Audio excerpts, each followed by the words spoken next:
Welcome to Two Idiots, One Podcast. This is Bailey. And this is season 2, bitches. Yeah, I didn't think we were going to do that, did you? No, I didn't. Yeah, had to surprise you a little bit. Well, technically we went into season 2 with X, didn't we? Or was it Pearl? So I guess it would have technically been X if I was labeling it in a logical way, but it still says season 1. It's still listed as season 1, but I can fix that. Oh. Apparently we had a fuck up and I have to go back and do that. But yeah, we're in season 2 officially. This will be officially season 2, I guess. Yeah. Season 2 started when we got our music. Thank you, Ella, for that again. But yeah, that's what started off season 2. Didn't think that you were going to do that. This is the new and improved Two Idiots, One Podcast. We're going like a totally different route for season 2. We're doing things that you've never seen before. All right. You're looking at me weird. Yeah, we didn't talk about this. Doing things that people have never seen before? Yeah, never seen before. Well, we're doing movies like we've never done movies before, okay? You ever done movies on a zip line? Movie review podcast on a zip line, okay? Road tripping podcasts, going to conventions to do a podcast for another podcast, all right? We're going to link up with other podcasts out there. We're going to go off the fucking rails with this, all right? Season 2, more explosions. Okay, way more explosions. You thought we said fuck a lot in the first one. We're saying fuck so many times. It's going to be fucking weird when you don't fucking hear us say fuck. I don't know what we're doing after that. I don't know. More explosions again. Better movies. Okay. I think that our movie choice is definitely going to go up. It's going to go through the fucking roof. And then once this happens, because how many episodes are we doing for season 2, Bailey? Like 30 or so. Maybe we do 2. I don't know. Who cares? It doesn't matter. Oh, I mean, that's fair. But yeah, season 2, it's bigger, longer, and uncut, I guess. Well, we can't say that. Now we're going to get demonetized and sued by Trey Parker, Matt Stone from South Park. No, this is season 2, more explosions. We'll just do that. Can you, when you edit this, can you put like an explosion in there somewhere? Is that possible? I can try. I can play around with Audacity and see what I can do. Okay, so insert random explosion now. Well, that's either gonna go one or two ways whenever we hear this.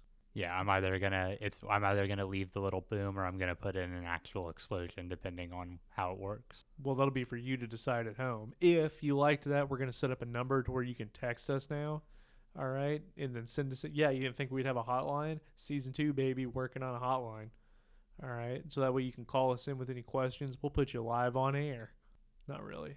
No, probably not. But okay, maybe that's like a season 3 thing. I do want to take a minute before we actually get into the meat of today's episode to say that if you're listening right now, you should give us a follow on all of our social media platforms. There is a link to our link tree in the description of this episode wherever you're listening. We've got Twitter, we've got Instagram, we've got Facebook, we've got TikTok.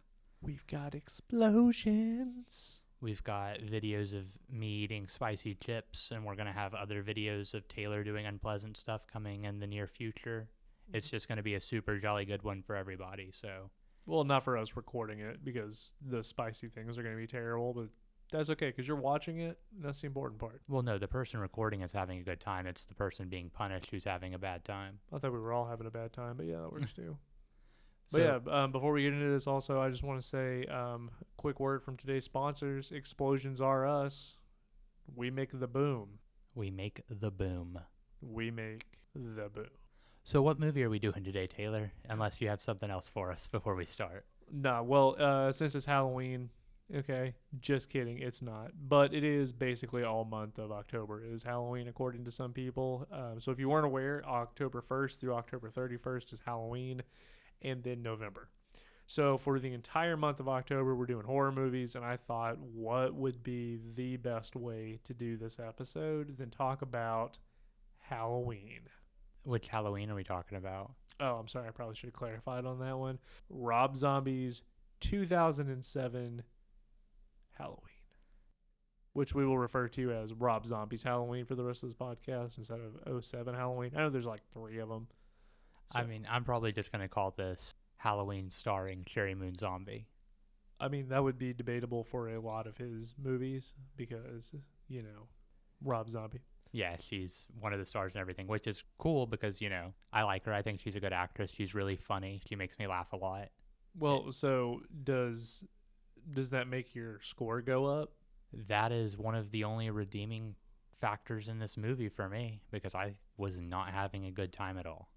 Okay, so we'll do two separate scores. First score, okay, without Sherry Moon Zombie, like she's not in the movie at all.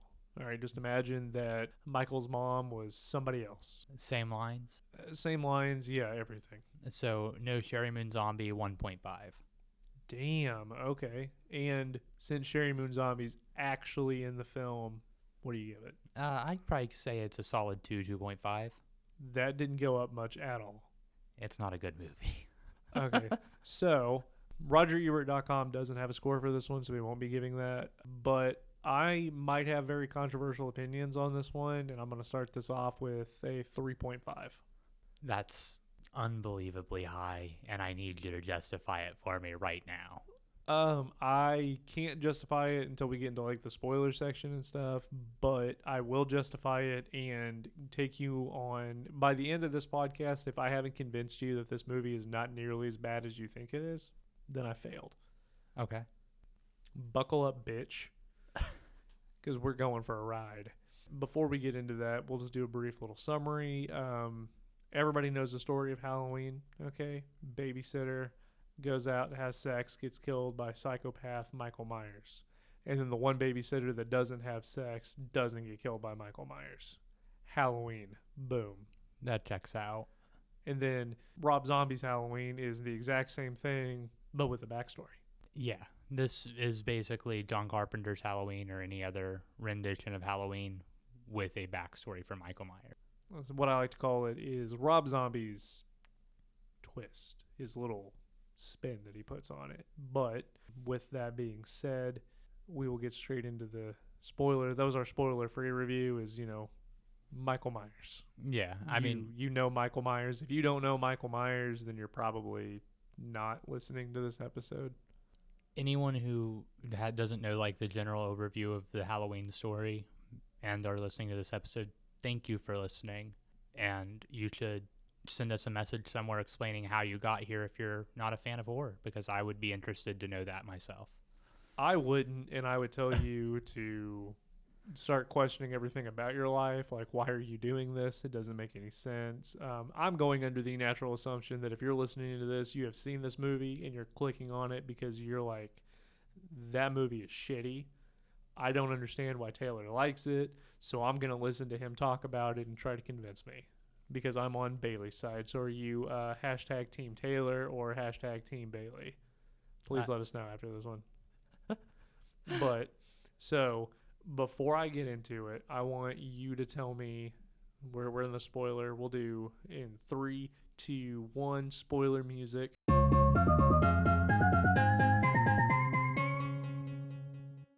I really like how we have the spoiler music in there now. I think that it just sets a really nice pace. But with that, okay, tell me what you liked. There are a few things I liked about this movie. I thought the dialogue was fun, especially like at the beginning. Rob Zombie in all of his movies uses like overly sexualized like tones and like I don't even know the proper word. So what you're referring to is the classic line of, bitch, I will crawl over there and skull fuck you. So that's definitely one of them, but it's just Rob Zombie's dialogue is always chock full of sexual innuendos, which I love. I think it's funny, and I think it's something that more movies could do and it be funny. This movie goes a little bit overboard with it in some parts, and I don't like that necessarily, which is surprising, but some of it didn't age well for me. Another thing that I really liked about this movie is I thought the origin story was cool. From the time that he was in the psych ward until he became an adult, the pre-stuff that led up to him murdering his family and those 2 other kids, I thought that was kind of lame. The only good part about that was the dialogue. And going into it, some of the kills were cool. I'm not going to say specifically which ones here because we'll probably get to them as the movie progresses, but I thought some of the kills were really cool. And that boosted my score a little bit because of other than Sherry Moon's dialogue and some of the like sexual innuendos that were funny, a lot of it fell flat or just wasn't interesting at all. So there are a couple of things like, but before I say this, I want to preface this by saying if you are making me choose, like gun to my head, you're gonna blow my brains out. I have to watch one of these movies, Halloween 1978 or Halloween Rob Zombie's 2007. I am going to pick the original 1978 version every single time because it is a superior movie. All right? But let me take a moment and say, what if you didn't think of this as a remake? What if it was a retelling? What if it was Rob Zombie retelling the story of Michael Myers and putting his own little twist on it? Does that help it a little bit? No, I mean, my score isn't coming as a Halloween sequel or, a remake of it. Because if I was doing this, like, how true is it to the original Halloween story and how much do I like it in comparison, it would have an even lower score. So what would that be? Probably like a 1.5 or a 1 even with Cherry Moon Zombie. Because that's where I'm coming from. Because so the reason, and while I was watching this thought came in because I think I was like 10 when this came out. I remember my dad had a copy of it, and I really wanted to watch it, but my mom was like, no, because they weren't divorced yet. But what ended up happening was I remember John Carpenter didn't like this movie, did not approve of this movie. He gave his blessing to Rob Zombie in the beginning, but then after seeing the finished product, he was like, no. And a lot of people hated this movie. And even to this day, there are people that venomously hate this movie, do not consider it a real Halloween movie, and it is a shitty remake of the original, which I disagree.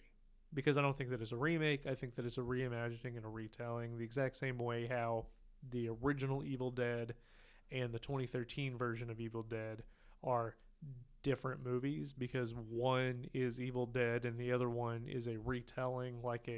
If you sat down at a campfire, the story would change based off of who is telling it. Has the same basic elements in there, which this movie has the exact same basic elements as the original. And some things it handles poorly, some things it handles well, which one thing that I will say that it handles well that I think is going to be extremely controversial is Dr. Loomis in Rob Zombie's remake is better than in John Carpenter's. What do you mean? So, in the original, like, I'm a Donald Pleasance fan, don't get me wrong. That's where it started.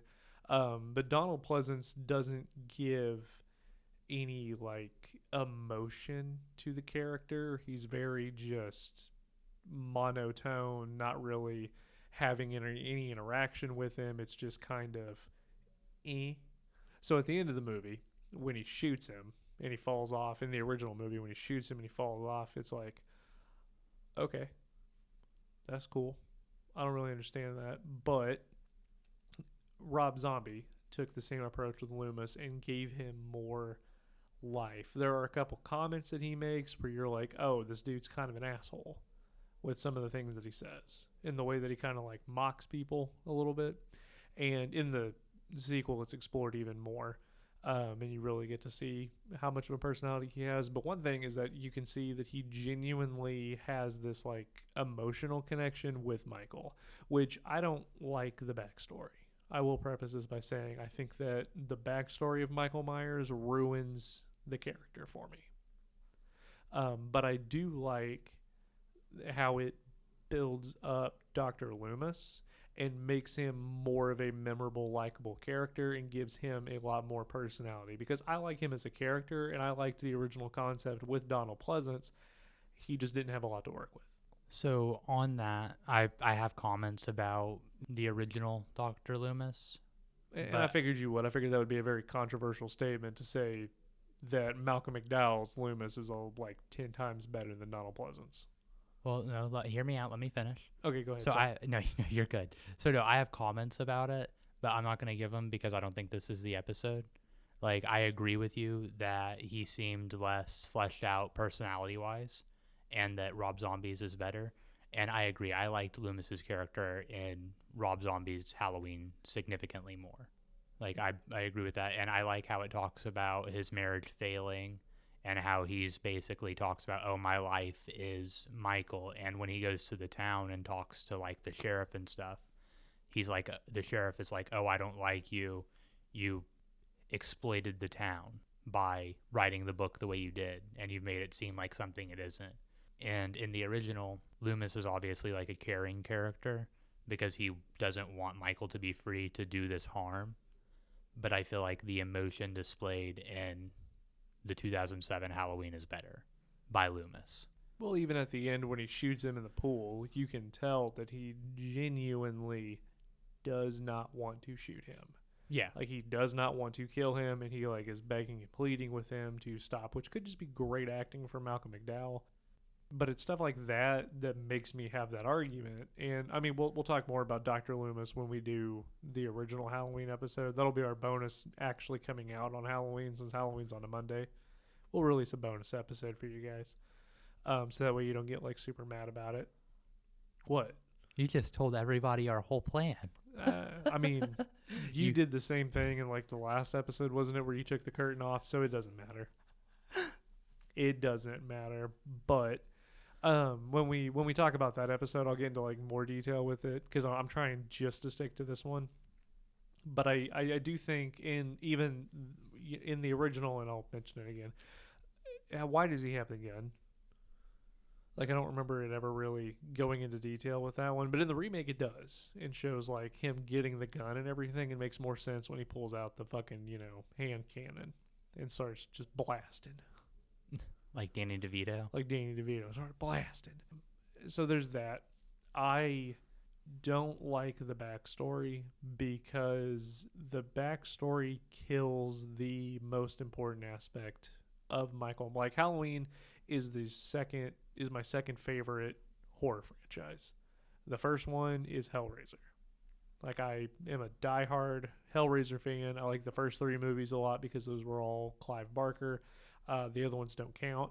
So there's only the Hellraiser trilogy, and we will be reviewing the new one at some point, which it's supposed to be closer to the book, so we'll see how true that actually is. Maybe I'll come back and eat my words.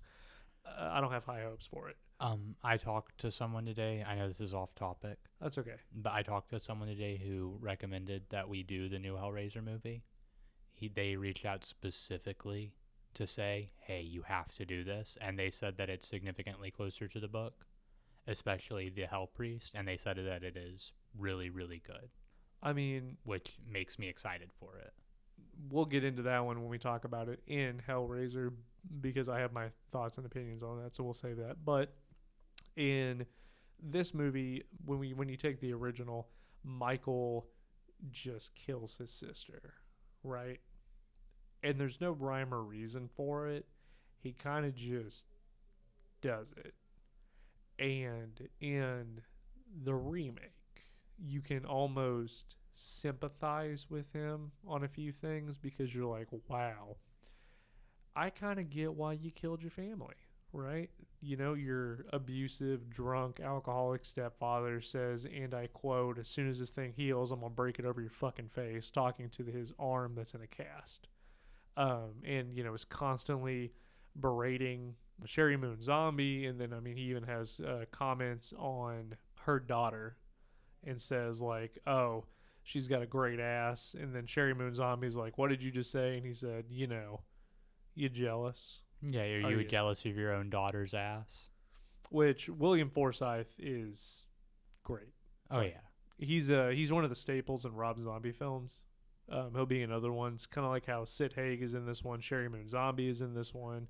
I was going to mention Sid Haig because his character is super funny.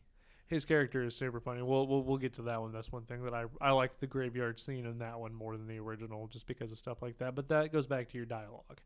And the backstory, even with the dialogue and stuff, makes me go, okay, I get how you are the way that you are. I do want to say that one of the most impactful scenes that I enjoyed of the backstory was when his mom kills herself. Yeah, so that's my favorite scene from the backstory as well, especially how she's watching like the home videos and stuff. That seems really good. It seems tonally to fit well with this movie because the music in this movie is kind of has like a juxtaposition. Right. And it is perfect in that moment. And I think that if you don't like the backstory like we do, that's the scene that you will appreciate out of the whole movie because it really drives home and it makes sense as to why Lori ends up where she does. Which, by the way, can we talk about the girl that played Lori? Can we talk about her? Let me find her name. Oh, I forgot. It's Scout Taylor Compton. That's it. I knew she had a weird name. I just couldn't fucking remember. I like her a lot. Although I don't like the way that her character was written, and if you compare her to the original, you know who I like more. It's not the one that says, "Oh, he's touching me," in front of her mom. So that's part of what I was talking about when I said that some of the like sexual innuendos go too far, because I think the ones with like Sherry Moon Zombie were funny, and even the one that Scout did with her friends I thought were good. But when she does it with her family, like her mom and dad, like when she starts like finger blasting the bagel, I was like, I can't imagine, like that doesn't seem like something that would happen. And that's always been the scene that makes me go, I don't know about that one. I mean, well, that one and the other one. But back to like the backstory, I get why he kills his family, you know, and I get why he kills the boyfriend too, because he just, you know, after fucking his sister, goes and just starts raiding the refrigerator and sits down to make a ham sandwich like he lives there. He may have been given permission. You don't know that he was doing anything wrong there. Doesn't matter. That was fucked up that he did that. So yeah, I get why he had to get baseball batted to death. But like I get it. The only people in his family that actually like him are his mom, who just wants the best for him, and that's why when she, you know, kills herself, it's very impactful. And then, you know, Lori, who is a baby and doesn't really know anything, so she can't be bad.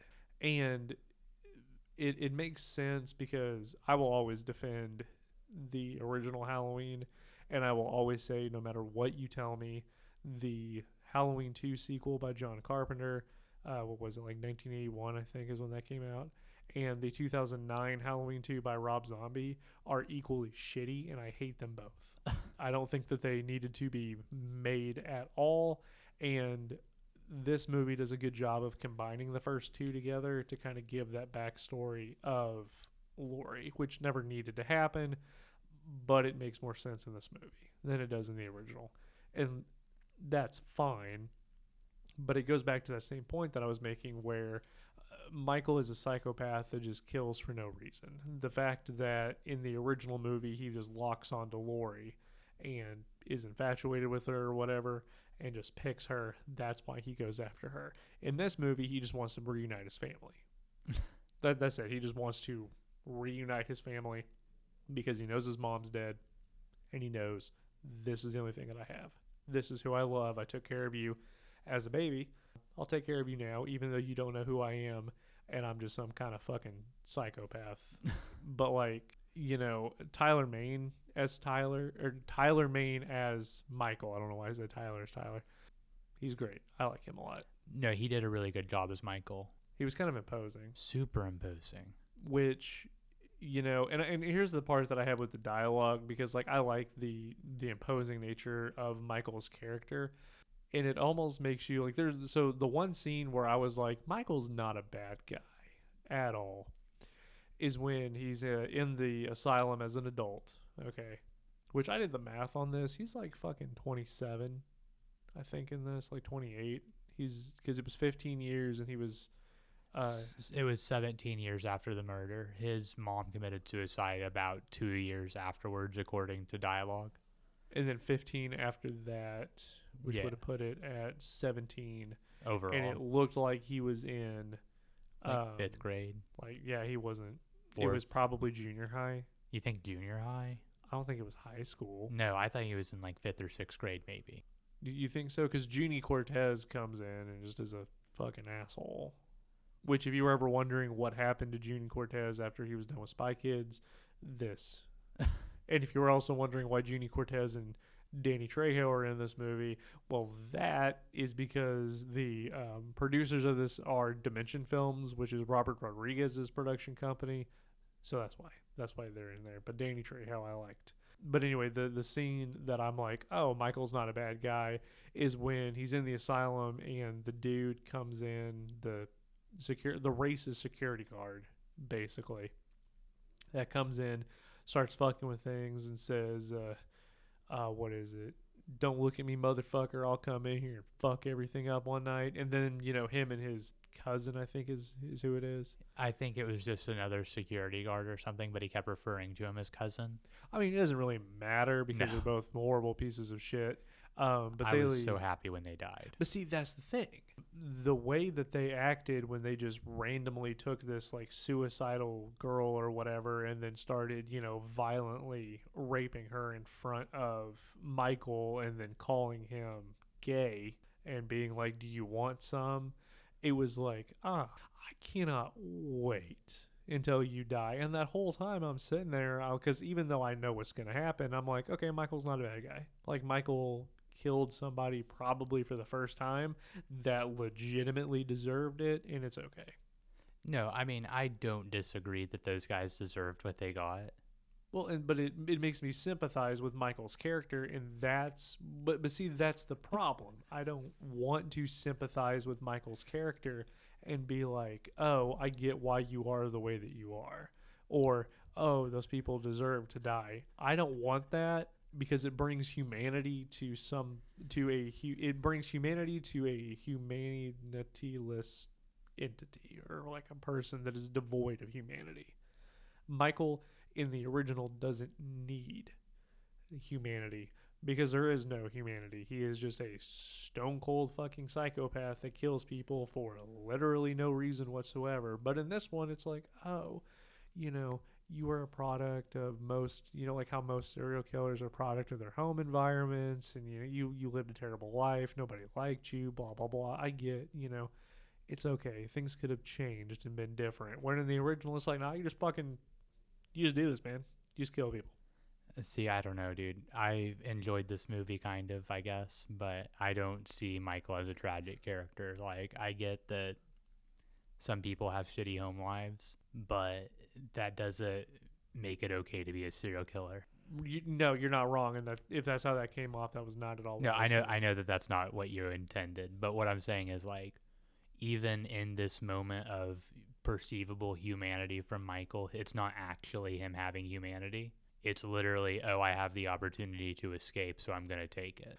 Right, but at the same time, you're also rooting for him to kill these guys because of what they're doing and how despicable they are. So it is literally evil taking out evil, which makes good. No, I mean, two wrongs don't make a right. In this case, I would argue it did. Well, I agree that those guys deserve death. But I'm not like, oh, yeah, Michael's not too bad because he killed two people who, deserved it. Like, he's still a bad guy. He's still killing people. But in that moment. Yeah, in that moment. He wasn't as, because what I'm saying is in that moment, he was not that bad. That was that one, obviously after he goes on the rampage and just fucking obliterates everybody after that and, kills Danny Trejo, who was like, Michael, I was nice to you. kind of ruins everything. I get that. But in that brief little window, he was a good person. And I have those thoughts because of the backstory. Okay, so my thing on that, we don't even know that he didn't kill her too. Like, I guarantee you she's dead. Okay, but he killed both of them first? Fair, but I guarantee you she is also dead. Okay, but he killed both of them first? Okay, I mean, that's fair. Can we talk about Danny Trejo's death? Because I thought that death was great, especially with him pleading, Mikey, I was nice to you. And Michael's just like, nope, drown. And then you see the blood slowly like dissipating and osmosising in the water. It's not osmosis, but osmosising in the water, so it's like becoming red tinted. I thought that was a cool kill. I mean, it was a cool kill, and it gives more meaning, I guess, behind it. It makes you feel sad about it. But again, that's my problem with like basically the first half of this movie is just the backstory build up where it is trying to humanize a person that doesn't need to be humanized. And that's where the original and the remake differ for me. But again, I don't think that that is a reason to say that this is a bad movie. Like, I'm giving it a 3 out of 5. It'll be like a 6 or 7 out of 10. You know, like a 6. I'll give it like a 6 out of 10 if I had to. You gave it a 3.5, sir. Yeah, it's a 6, right? That would be a 7. Okay, 6 or a 7. I think that's fine. I Yeah. really do think that's fine. And I just think that people need to think about this movie and view it differently, because yes, I will agree some things do not hold up, but the dialogue isn't all inherently bad. There are classic moments that are recreated. For instance, the "Do you see something you like" moment, which I'm really glad it was in there because that was one of the most iconic parts of the first movie. So cool, you redid that. That is great. So on like moments being recreated, I like how they did the stalking portion of the movie in this one. Like, it felt very similar to it in the original, like with Michael just like hanging out just like by a tree, or hanging out just outside somewhere, or just standing in the background. There's a really good scene of him in the house and he's just standing in the background while the kid's watching TV. Yeah, I enjoyed that one. And then when her and Annie are walking to drop her off with, would drop Lindsay off with Lori and whatever his name is, Yeah, I don't remember the little boy's name, but yeah. Tommy. Tommy. Yeah, to drop Lindsay off with Tommy. And as soon as they walk out, Michael is following behind them. They're carrying a pumpkin, having no idea what's going on, and then he just stands there as they keep walking. I enjoyed that a lot. Like, I agree with you, the stalking scenes in this movie, spot on. Yep, they were done very well. And again, it's stuff like when if you want to do Halloween 2, we can do Halloween 2. But I don't think there was anything in that movie that was good. I think that would be an episode where we just shit on it the whole time, because that one I can't defend, because I went back and watched the second one after watching this, because it does pick up, and even with it being fresh on my mind, no, I still can't defend it. So the only thing, I haven't seen the second one probably in like 5 or 6 years, but the only thing I distinctly remember about it being good is I thought there were some really cool kills in it, like better kills than the first one. There are, and it also kind of fleshes out Loomis's character more and makes him really a fucking asshole. But it is a character study into the insanity of Lori becoming her mother. Yeah, no, like I said, I kind of remember that, but the only distinctive thing I remember is some really cool kills, comparatively speaking, which this one, there were okay kills, but there were none that I was just like, oh, that was a badass classic kill. No, there weren't any that I was like a badass classic kill. There was a lot of crawling. Like, a lot of people in this movie crawl away in instances where they probably don't need to be crawling or have the ability to get up and walk, but they are crawling away. Speaking of getting up and walking, can we talk about the stepdad's kill for a second? Because that was dumb. There's no way that baby Michael would have been able to tape him up like that. I mean, Even if he was passed out drunk, there's literally no way that you're going to literally completely 100% totally surround someone in duct tape. Like, that's not how that works. well, no, and I agree with you, especially how quickly he, wakes up after his throat was slit. But I mean, I don't know, that was kind of dumb. Like, again, this movie does have its faults. That's why it's not perfect, but it is better than you remember it. It's worse than I remember it. Had we done this without me rewatching it, I would have said, oh yeah, it's probably like a solid 3. I would recommend it. But after watching it, like, the only people I would recommend this movie to are hardcore Halloween fans who want their itch scratched, even if it's not going to scratch your itch in the way you want. So are you saying that I failed to convince you that this movie was not nearly as bad as you remember it? Well, no, because what you're saying is already the perspective I'm looking at it from. Because if I was looking at it as like a remake of Halloween, I would be annoyed the whole time. But looking at it as a retelling, it's not a bad retelling. It's just there aren't enough good elements to outweigh the bad elements, in my opinion. Well, I think the Sherry Moon zombie is actually a decent actress, No, she is. and I think that it's always interesting to see her have minimal amounts of clothing because Rob Zombie knows that he has a hot wife and wants to remind you that he has a hot wife. Yeah. Like that's how I justify literally everything. Like you're laughing, but that's what that is. No, it is. You're entirely correct. But I mean, again, I don't think that isn't as bad as people made it out to be, and I think that you should give it, if you originally watched it when it came out in like 2007, maybe even 2008, and you were trying to relate it to the original as a remake, I think you should go back and watch it because it's not what you remember. And we watched the unrated director's cut, Yes. which I own the unrated director's cut of both of them, and it doesn't really matter which one you watch because the director's cut, I believe, so the theatrical release is like an hour and 9 minutes, and or no, not an hour and 9 minutes. It's like an hour 29 minutes. That's what it is. And then the director's cut's like an hour and 46 The version I watched was 2 hours and 2 minutes long. with the extra shit at the end.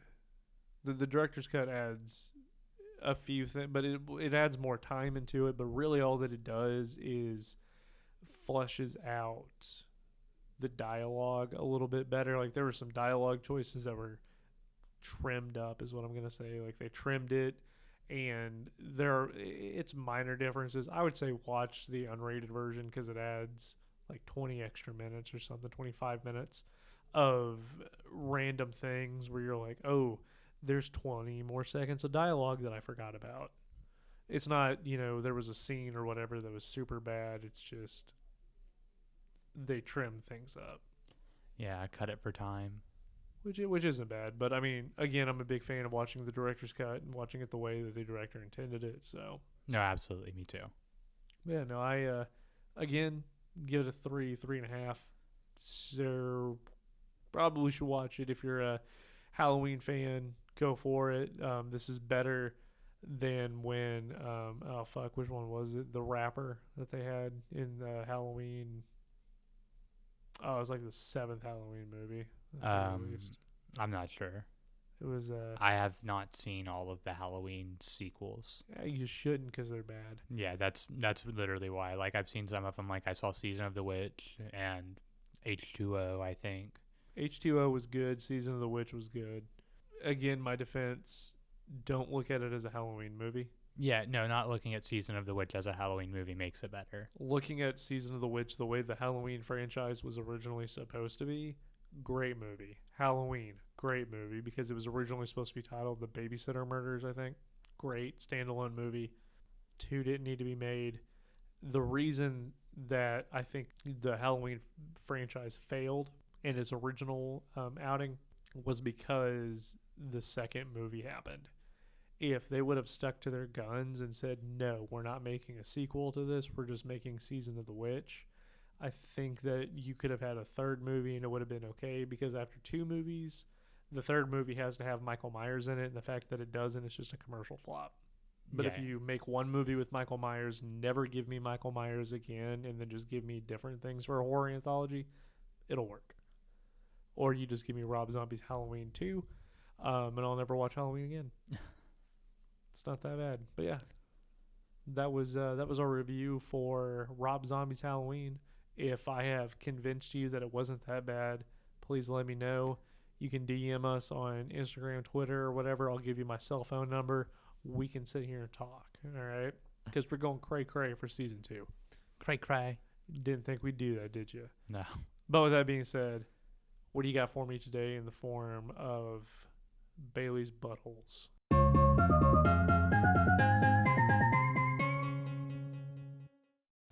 So we kind of talked about it, unfortunately. It's not just about Halloween, it's about horror in general. So you've seen the Friday the 13th remake and the Nightmare on Elm Street remake and probably many of the Texas Chainsaw Massacre remake. What are your thoughts on remakes, especially with the new Hellraiser coming out? The new version of Hellraiser is supposed to be different, but do you think that it's necessary for us to be getting these remakes, or do you think that they should just try to do sequels or new IP? I think that remake is a word that I don't Remake agree or with. retelling? Like, So when I think of a remake, I think of a shot for shot, script for script, the exact same movie, just enhanced, so right? like when they remade Psycho in the 90s, that was almost scene for scene the same thing. It just had Vince Vaughn in it instead of That would Anthony be a Perkins. remake. Yeah, that was a remake in Okay. my opinion.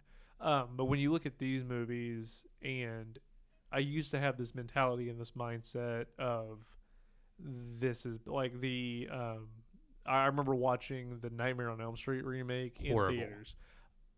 Is it though, if you think of it not as a remake but as a reimagining, a retelling? Because to iterate on my point, I think that it is important for every generation has a defining like movie or song. Like there is something in the culture of the generation The that defines cultural it. zeitgeist. Yes, is that really a word? Yeah. Oh, okay. So the cultural zeitgeist, whatever you said, is a real thing, right? And you take these generational defying things like Halloween, Nightmare on Elm Street, Texas Chainsaw Massacre, things that defied the odds at the time and made the 70s and the 80s great, and redo them for people who never got to experience it. If you go into it thinking, oh, this is a remake of Evil Dead, of Nightmare on Elm Street, and then it's not. It's the same concept, but take, for instance, the what is it? My favorite scene in the original Nightmare on Elm Street is the bathtub scene. The bathtub scene is a really good scene because, I mean, everyone who's listening, we're assuming you've seen it. If not, this is a minor spoiler. Not really. I mean, the bathtub scene is basically Nancy is in the tub and Freddy's hand comes up out of the water, like between her legs, and it's real spooky. And the reason that stuck out to me was because without ever having seen the movie, that was the scene that I associated with the movie. Like that was what I saw before I saw the movie. So when the remake came around and the bathtub scene didn't happen, I got really mad. I was like, that's stupid, because it set it up perfectly. It was almost shot for shot the exact same. And I really thought, knocks on the door, hand comes back down just like in the original. All right. And then she's going to get sucked down into the bathtub water world. Never happened. She just gets out of the bathtub. And I had a problem with that. I had a problem with the 2013 Evil Dead because it wasn't like the original. But it was, because it was just as bloody, it was just as over the top, it was just as violent as the original was supposed to be. It didn't have Bruce Campbell in it, which was fine. And the main girl who plays Mia, I can't remember her name. I don't like her as an actress, so watching this movie with her as the lead really, really annoyed me. And I'll tell you the scene in the trailer that almost made me not want to watch this fucking movie, because I'll never forget it, is when she's she's like just experienced some shit or whatever, and then she's on the bunk bed and she's wide-eyed and she goes, there's something in the woods, and is just talking in this ASMR monotone thing that just drove me batshit insane. To this day, when that scene pops up, I will fast forward through it because I cannot watch it. That's too funny. But that's the thing, that was a retelling of a campfire story, which changes through every generation. It's the same concept, it's the same idea, but it's just told different. It was the same concept for Halloween. It was the same concept for Nightmare on Elm Street. It was the same concept for the Texas Chainsaw Massacre. Same concept for Sort of. Ghostbusters. Same concept for Ghostbusters, but it was just done differently. And even with Ghostbusters, I think taking it and making it all women is the thing that made people hate it. Yeah, no, I mean, I agree that that's something that people were probably upset about. I don't think it was as good, but that's just because I thought the dialogue was shitty. And that's like, if you take that aspect of it, where it's like, I don't care if you had an all male, all female, all non-binary, I don't give a fuck cast. The thing that separates the two movies is the original had very funny witty dialogue. Well, so the originals being better is my issue with pretty much all of the remakes that we've talked about, other than maybe Evil Dead, because I don't feel super strongly about the remake to say whether it was better or worse. I haven't seen it in a couple of years, and when I saw it, I wasn't in love with the original Evil Dead, so it was hard for me to make that determination. But I'm super familiar with Nightmare on Elm Street. I'm super familiar with Friday the 13th. And the original Friday the 13th versus I think it was a 2009 remake. It might have been 2008. Someone would have to fact check me on that. 2009, I believe. I think it was 2009 as well. But I went and saw that in theaters with my stepdad. Super stoked because I had seen pretty much all of them prior to that, like Jason Goes to Hell and Jason Takes Manhattan, like all of them, because I enjoyed Friday the 13th. It was one of my favorite series growing up. But I didn't have fun in the new one. And let me rephrase it. I had fun in the new one. It wasn't as much fun as the older ones. And I don't know if it's because the older ones were more gritty and had more of a raw feeling because it was the origin of the genre. And by the time the 2009 version came out, it was oversaturated, so it felt boring and overdone. Well, so go into it thinking as a person that has never seen the originals, right? They don't know that this exists. Whichever one you watch first is going to be the one that you like more. But it in my experience with things, whichever one you watch first is the one that you automatically have a bias towards and go, that one's better. So if you show someone the remake before the original, they'll have the same thought process of, oh, this is gritty and shitty looking. The acting is bad. The kills don't look good compared to this one, right? Am I wrong, though, if you do that? I mean, no, you're correct. Well, I don't know. I don't know what people's opinions would be because, like, we were talking about Psycho, and I saw the Vince Vaughn Psycho before I saw the Anthony Perkins Psycho. And when I saw the Anthony Perkins Psycho, I was mad that my dad let me see the Vince Vaughn one first because I was like, oh, you showed me the bullshit garbage version. That's because of their choice in the main actor, I feel like. No, I mean, Anthony Perkins was flawless as Norman Bates, but... Well, and that's the thing. If you... When you look at slashers and stuff like this, you know, Tyler Mane did a really good job as Michael, but he didn't have any lines. All that he did was bust through a wall, grab things, stab people, choke them. Like, you don't... It doesn't matter who plays. Even in the original, it doesn't matter who plays. That's not true. Everyone knows that the original... Not the original, but, like, the original series, Friday the 13th, Kane Hodder is the de facto Jason. Like, if you ask anyone, Kane Hodder is Jason. Well, it's just because he played it more than anybody else. Right. But it doesn't... But the quality of Jason's, even if you watch, like, the second one, I can't tell a difference between Kane... Like, I know Kane Hodder is the de facto one because he's the one that played it the longest, but I can't tell the difference between the two. Now, when you tell me Robert Englund versus... I can't remember his name. It doesn't fucking matter because he's not Robert Englund. But see, that's the thing, is we become attached to whoever's on the original. No, you could say for the new Hellraiser, okay, since it's not Doug Bradley and it's a female, I'm not gonna watch it because it's not Doug Bradley. Because Doug Bradley will be infinitely better than whoever the fuck this person is because Doug Bradley was Pinhead.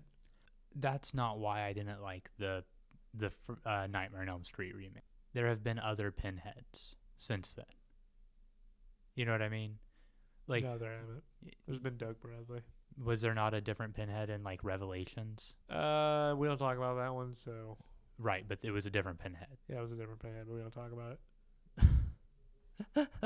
Like, in this household, we only recommend the first 3 movies because Clive Barker... We'll get into that in the Hellraiser episode. Yeah, absolutely. But that's my point. With Freddy is a different character than Pinhead, because there have been different iterations of Pinhead accepted throughout the years. But Freddy, pretty much universally, the only accepted Freddy is Robert Englund. Pretty much universally. Because he set the tone for Freddy. If you take Freddy as what he really is, then Rorschach from Watchmen, that, I can't remember his name, is like Walter, I thing. Maybe it's not. Anyway, the dude who plays Rorschach in that one, that is the better Freddy because he is more intense and creepy the way that Freddy is supposed to be because he is a child-killing rapist, right? Yeah.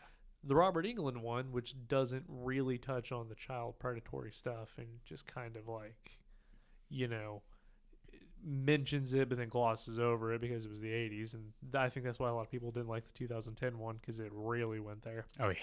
And that made people uncomfortable because you're like, nah, Freddy's not a child. Like, yeah, he is. Yes, he is. He's a pedophile. When you look at the Robert Englund one, we don't want to associate that with Robert Englund, so Robert Englund made it funny. I mean, you know, even when he like cuts off his fingers and is like squirting or whatever, that's funny. Welcome to Primetime, bitch. Hilarious. Freddy in those movies is this extroverted personality that goes above and beyond, and that's what makes those movies not really as scary, where you take, or, you know, not like the gravity of what Freddy's really done is irrelevant because welcome to Primetime, bitch. And then, you know, 2010 rolls around and it's like, oh, that's dark. Yeah, that's like, real dark. we're going to make a whole 30% of this movie just talking about the background of Freddy. Right. Because nobody ever did that. But that's what I'm saying. If you look at Freddy from what the character was originally intended to be, that's the one that plays it better. But if you look at which one I had more fun with because it was dumb or whatever, Robert Englund, hands down. That's fair. I respect your opinion. Thank you. I don't respect yours. That's cold-blooded. Do you have anything else? Do you have anything else in regards to remakes and stuff? No, I don't. I've said my piece on that one. I'll be interested to see if people agree with me or not. But I feel like we got really deep into that with this episode. So hopefully this, I think that this will be like, this was a fun episode to do, and I hope that people liked us going super in depth with things. So Absolutely. it was a different flavor than what we've normally done. But I mean, it's season 2, bitches. We're gonna do things differently. Insert explosion now. Boom. But no, on a real note, I appreciate everyone listening, and I think that this was a good episode too. I don't know, we're stroking our own horns here saying that we think it was a good episode. But if you guys enjoyed that format and everything, let us know. Reach out to us. Our email is 2idiots1podcast2022@gmail.com.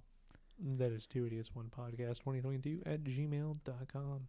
I just want to say thank you to everybody that's listening. And remember, you are special. You are valuable. And if you ever just need to talk to one of us, we are two very down-to-earth people that would be more than happy to talk to you.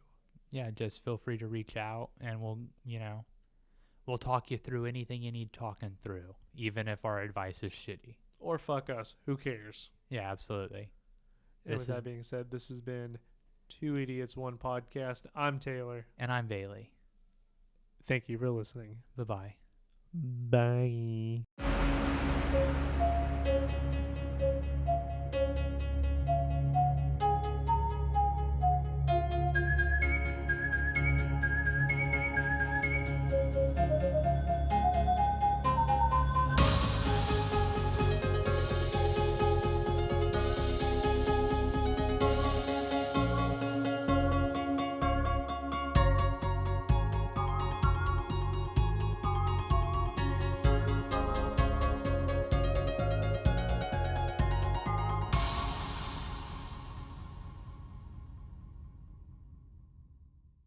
So, like I said, I don't have much for this. I thought it kind of sucked. I'll carry this episode. No, I appreciate you. I thought I didn't like it. I was bored. Save it. I got it. I think I know how to navigate this correctly. So we'll see.